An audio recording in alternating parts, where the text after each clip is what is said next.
The announcement by the Upper Manyame Sub-Catchment Council that most of the boreholes in Harare and Chitungwiza are contaminated is yet another health hazard facing the people in Zimbabwe's capital.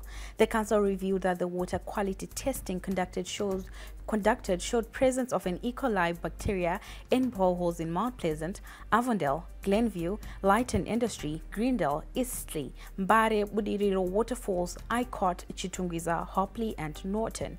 Given the water situation prevailing in these areas, it means the residents find themselves in a difficult situation. We give you more in the following report.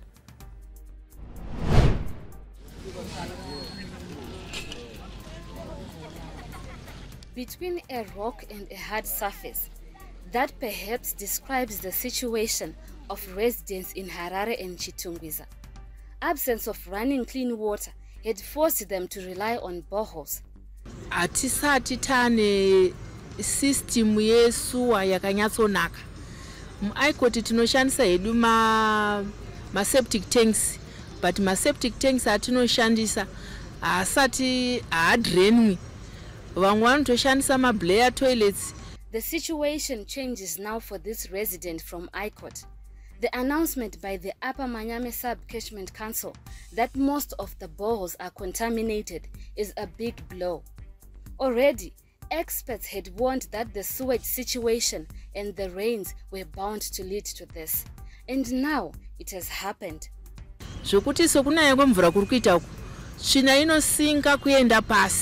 Yono contaminate mvura yatinenge tichizonwa futi. Saka tanga tichitochemawo kuhurumende kuti dai vanga vati regularize sezviri kutoitika unyoro huno. Could this be the major factor in the contamination of these boreholes? And what will be the next step now that some boreholes are no longer a safe option for these residents? Will the residents go back to city council water? There's no other option, as I think, because that bore water is the only safe water that we can take for the meantime. If it's contaminated, which means the whole area we must move to another, maybe. It's a tough situation, one that authorities may need to urgently deal with. We are aware that there are issues with certain boreholes. We encourage people, because of the rains and various other causes, boreholes may become contaminated when earlier they were not contaminated.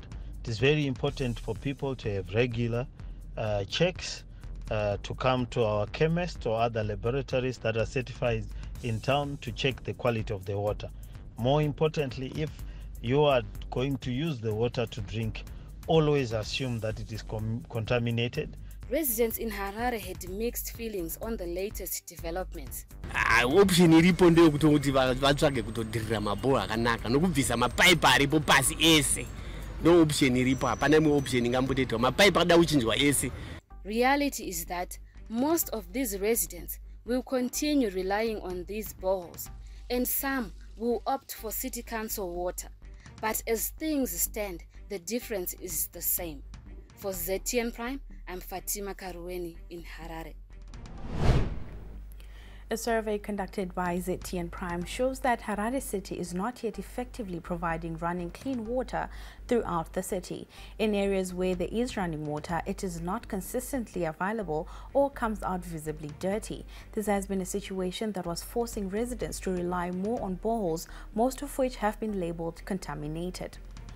As part of measures to cushion themselves from a recurrent water crisis, a considerable number of people had sunk boreholes in their private residences. Now, with a new threat of contamination, where will Harare residents turn for safe drinking water? Well, to discuss this further, we are now joined by Harare Residents Trust Director Precious Shumba. Precious, good evening to you. Now, boreholes in 13 of Harare's suburbs are suspected to be contaminated. Is this a reason for alarm among residents? It is indeed alarming that we have such a report.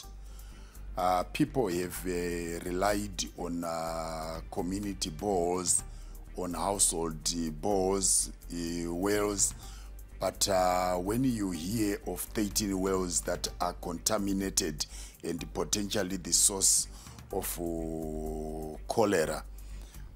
It's frightening to the residents who are struggling daily to get municipal water. Water from the city is not readily available in most cases, and people have had to consistently rely on these bores. So the fact that they are contaminated raises the question about the competence of the council to regularly test the water and monitor its quality, particularly the groundwater levels of pollution, because for it to now manifest in the bore water, it must start with the quality of groundwater. What are we doing with our wetlands? How are we managing them? How are we protecting and preserving them? And now this is a huge issue that needs to be looked into. Most residents rely on boreholes given the challenges that are being faced by council to supply. What options are available now?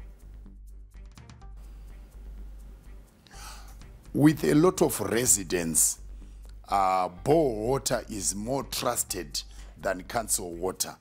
So if the people can still access bores and maybe use other treatment chemicals, they will still rely on these bores, because municipal water is erratic.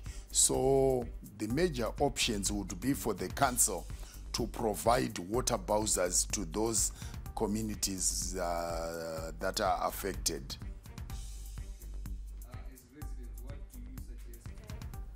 Now, as residents, what do you suggest as a short-term solution to the water challenges that are being faced in Harare?